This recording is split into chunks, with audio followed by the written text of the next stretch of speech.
Hello, everyone. I'm Dr. Kraemer, and I'm going to be reading a Christmas story to you today. The story is Merry Christmas, Curious George. It's one of my favorites, one I read to my grandchildren every year. Really, I read it any time of year if they want me to read it to them. It's a wonderful story, and I hope you enjoy it as much as I do. Merry Christmas, Curious George. This is George. He lived with his friend, the man with the yellow hat. He was a good little monkey and always very curious. Today, George was visiting a Christmas tree farm. "You can help me pick out the perfect tree for our home," his friend told him. "Keep close to me while we look." George promised to be good, but little monkeys sometimes forget.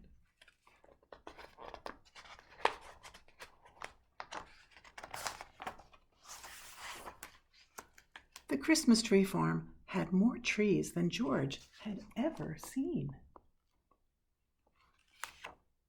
He found a very nice tree right away, but then another caught his eye, and then one more, and then another. George was very curious. How many Christmas trees could there be?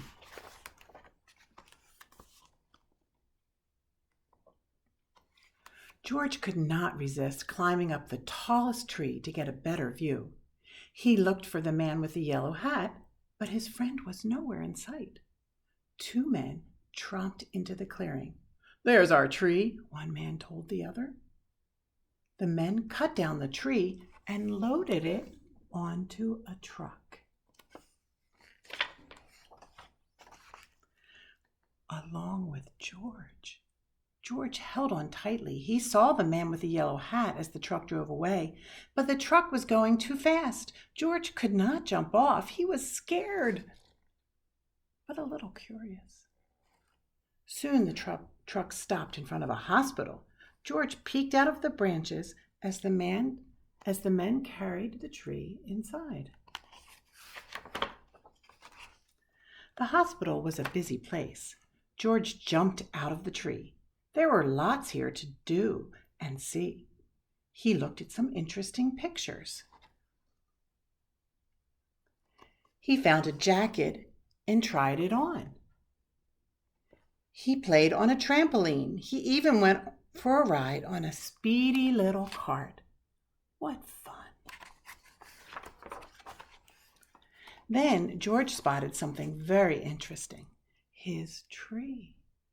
George knew that Christmas trees were supposed to have tinsel and twinkling lights and shiny ornaments, but this tree was empty. George thought and thought, and then he had an idea.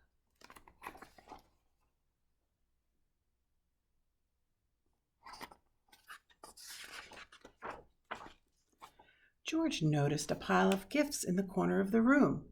The gifts looked pretty, but George was curious. Could he make them look even prettier? This red bow would look much better on the green box, and the name tags might look nicer on different packages, too. A nurse arrived, and what did she see? A monkey, and he's making a big mess. She's upset. A group of children crowded around the nurse. They were all patients at the hospital. Even though it was almost Christmas, the children were not smiling or looking happy. "Come along," the nurse said, picking George up. "I'd better get you out of here before you ruin anything else."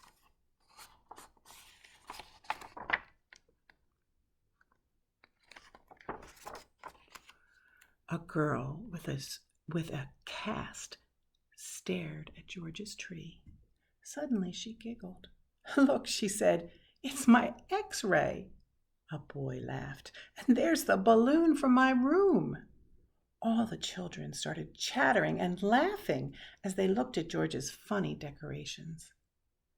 "Can't he stay for the party?" a boy asked the nurse. "We don't mind about the gifts. It will be fun to sort them out." "Please let him stay, please," the other children chimed in.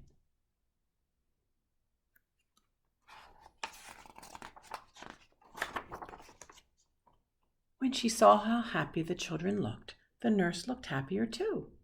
"I suppose he can stay," she said, "if he promises to help fix the tree." George was happy to help.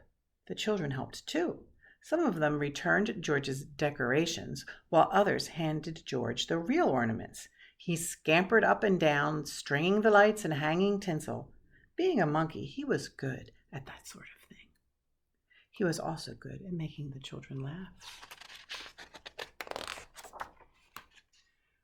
When the tree was finished, George helped open the gifts. He was having such a good time that he completely forgot he was lost. Until the man with the yellow hat hurried into the room. "There you are, George," he cried. "I followed that truck all the way here." George was very happy to be reunited with his friend. The nurse invited them both to stay for milk and cookies. Ho, ho, ho! Did someone mention milk and cookies?